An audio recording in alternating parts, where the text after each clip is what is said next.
Another month, another new BYD. And no, that's not just an expression, that might have actually been a thing this 2024. BYD is back with yet another new sedan, and it's electrified. But this time, it's slightly different. This is the new Seal 5 DMI.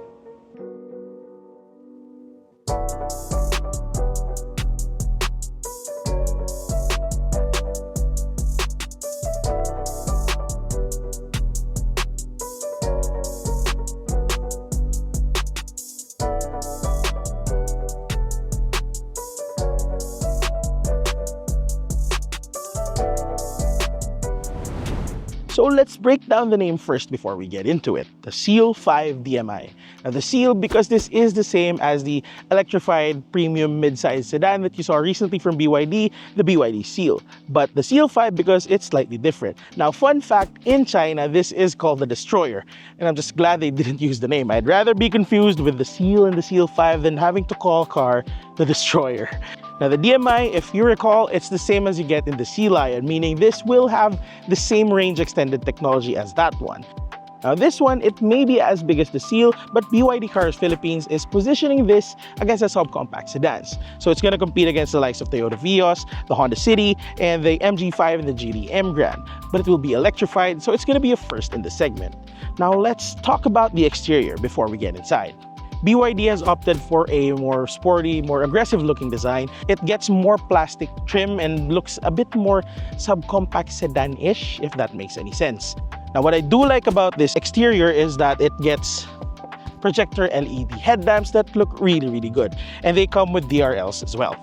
Now moving on to the side, you'll see this air intake on the front bumper. And I like how it actually functions. It's not fake plastic. I know it's not a performance sedan, but I'd rather get that than get fake plastic trim. It also sits on 17-inch two-tone alloy wheels shod in GT Comfort tires. As I slide on over here, you'll see the chrome trim and the gloss black panels on the B and the C pillars, and over onto the rear, there's a large tail light that stretches the width of the vehicle. And it also looks really clean this end. You only have the BYD badge, the DMI badge, and the Seal 5 badge over there. And overall, I really like how BYD has come up with this design. It looks really clean and looks really good. But enough of the exterior, let's head on inside. Over here on the inside, it's a lot better than what you'd expect from a typical subcompact sedan. Of course, you still have the hard plastics here and there, but overall, it looks a lot better, a lot more premium, a lot more advanced than the cars in that segment. So let's take just a quick tour of this cabin. You have your controls over here on the steering wheel. These are for your rotating screen. This is a 12.3-inch display. It's a touchscreen display, of course. This also comes with Apple CarPlay and Android Auto. It has wireless Apple CarPlay, but I'm not using it right now. And you can find the USB-A ports underneath the center console. You also have controls for your ADAS here. For your 360-degree camera, you can see Charles standing outside. You have controls for your small instrument cluster over here. This instrument cluster also has a timer function. So you can time your laps or your 0 to 50 or 0 to 100 runs just by clicking that option. And as soon as you step on the pedal, it'll start. And as soon as you stop, the timer will stop as well. You also have your controls for your electric system here. You can set your regenerative braking setting. You can configure your SOC settings, just everything that you need for your electric system. There's even the charging settings here. It also has a smart charging feature, so you can leave it plugged in and you can set the time of the day that it will start charging and then when it will stop. So just to optimize your charging times if you're gonna leave it overnight. Oh, this also shows a graph of your actual fuel and electricity, so you can check your driving behavior and you can see if you've been using up too much gas or too much battery, and you can adjust your driving from there. Over here, you have your wireless charging pad, you have 2 cup holders, and your gear shifter here. It's a knob, it's not a lever. Now, before we get to driving, I also have to comment on just how nice this interior looks.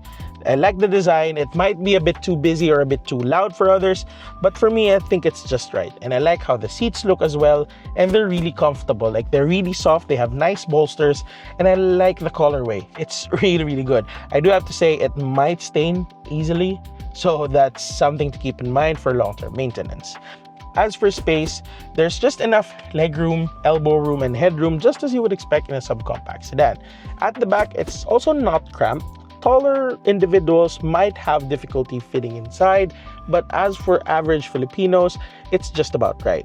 Though Charles did mention he remembers the Seal is a bit more roomy. That's probably because it's a full EV. Doesn't need space for your fuel tank, doesn't need space for your transmission, so there's no tunnel in the middle. So yeah, that's something to keep in mind as well. I guess that's it. Let's get to driving. So the Seal 5 comes with BYD's DMI technology, as I mentioned earlier. It's a range-extended electric propulsion system. So it feels like an EV to drive, but it does still make use of gasoline power. So now we're driving the top-of-the-line variant. There are two, by the way, and this comes with the same 1.5-liter gasoline engine, but with a 195 horsepower electric motor, and it has a maximum EV-only range of 115 kilometers. The lower variant has a 50-kilometer EV range and has a maximum output of about 170 plus horsepower. So the battery in this one, by the way, is an 18.3 kilowatt-hour battery, and it can be charged using a Type 2 charger. So you have the option of plugging it in before you leave the house, so you can get that maximum 115-kilometer EV-only range. Now, as for performance, well, it's undeniable. I'm in sport mode right now and I'm flooring it, and it gets to highway speeds quite quickly. Now, this will compete against the City and the Vios, and I am sure that those cars are nowhere near as fast as this one. And as for fuel efficiency, while BYD hasn't shared with us how big the fuel tank is, we know from the Destroyer in China that it has a 48-liter fuel tank that might be the same as we get here. And it has supposedly a maximum range of 1,200 plus kilometers for this premium variant and 1,100 kilometers for the dynamic variant. For a small tank in this size of a car, that's a pretty long range. And again, it's so damn fast. Now, we are just driving this around Evo City in Kawit, Cavite, and we don't have a lot of time with it. It's just a very quick preview, but we do have space for a 0 to 100 kilometer per hour run. So we have an open stretch of road here. Let's make good use of that timer function here in the instrument cluster. Let's reset it to 0, and we have sport mode on. Let's see how this thing goes.